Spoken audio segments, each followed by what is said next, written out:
Coba kalian perhatikan ya gambar yang ditampilkan pada layar.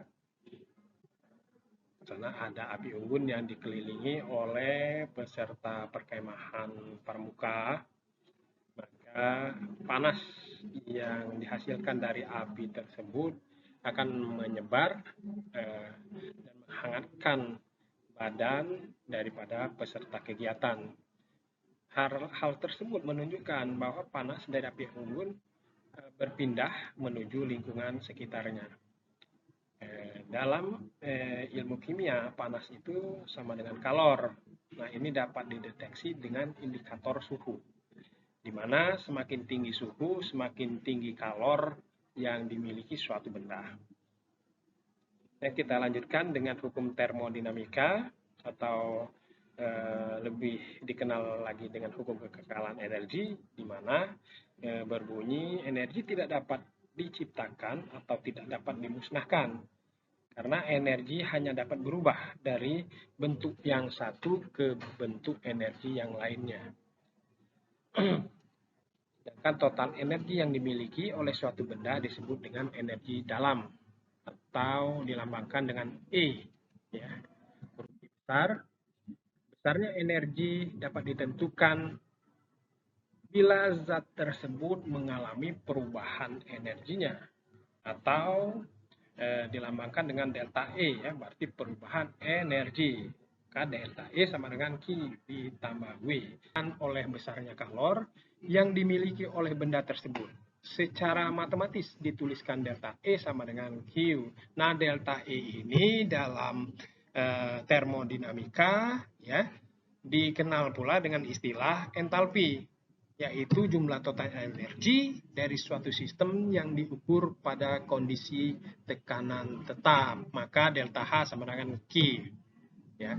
Besarnya perubahan entalpi berarti selisih antara entalpi akhir dengan entalpi awal.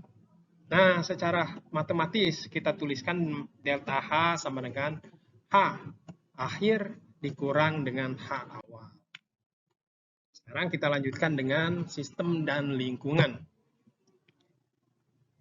Sistem merupakan ya segala sesuatu yang menjadi pusat pengamatan kita. Itu sistem. Sedangkan segala sesuatu yang di luar sistem dan dapat mempengaruhi sistem itu sendiri, ya, itu disebut dengan lingkungan. Berdasarkan perpindahan kalor dan materi, sistem dibedakan menjadi 3 jenis. Nah, perhatikan gambar berikut. Ya, sini kalian dapat berimajinasi ya. Pada gambar 1 yaitu sistem terbuka, cangkir yang panas dibuka. Maka dimungkinkan di sini akan terjadinya perpindahan kalor dan materi. Nah, yang di tengah itu adalah sistem tertutup.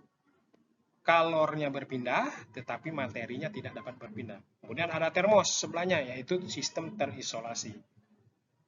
Mana kalorinya tidak bisa berpindah, kemudian materinya pun tidak dapat berpindah. Ini jenis-jenis reaksi berdasarkan perubahan energi. Suatu hukum termodinamika, perpindahan kalor secara spontan terjadi pada benda yang memiliki perbedaan suhu. Dalam termokimia hanya ada 2 kemungkinan perbedaan suhu, yaitu suhu sistem lebih tinggi dari suhu lingkungan atau sebaliknya, di mana suhu sistem yang lebih rendah dari suhu lingkungan. Ya, nah, yang pertama itu adalah eksoterm. Kalian lihat gambar atau diagram yang ada pada layar, mana yang di bulatan ini, di dalam bulatan itu merupakan sistem digambarkan seperti itu. Kemudian di luarnya merupakan lingkungan. Nah, pada keadaan di mana suhu sistem lebih tinggi, maka akan terjadi aliran kalor dari sistem menuju lingkungan.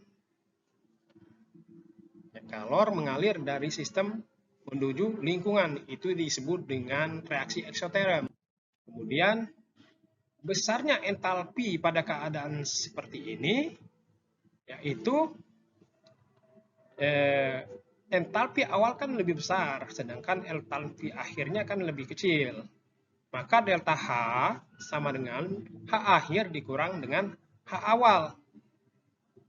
Delta H akhirnya kan kecil tadi, berarti dikurang dengan yang awalnya itu besar. Kecil dikurang besar, maka delta H-nya lebih kecil daripada 0 atau bertanda negatif. Nah, cirinya daripada reaksi eksoterm ini akan terjadi kenaikan suhu. Kemudian yang kedua, reaksi endoterm. Kalian lihat yang di dalam lingkaran adalah sistem, kemudian yang di luar ini ada lingkungan, di mana sistem akan menyerap kalor. Ya, yang berarti kalor akan mengalir dari lingkungan ke sistem. Pada keadaan seperti ini, kalor sistem bertambah, maka entalpi akhir reaksi akan menjadi lebih besar dibanding entalpi awal sebelum reaksi. Delta H sama dengan H akhir dikurang H awal, delta H akan lebih besar daripada 0 atau bertanda positif. Cirinya reaksi endotermnya akan terjadi penurunan suhu. Demikian yang dapat saya sampaikan. Terima kasih atas segala perhatiannya. Semoga apa yang saya sampaikan pada pembelajaran pada hari ini dapat kalian mengerti. Saya akhiri dengan wassalamualaikum warahmatullahi wabarakatuh.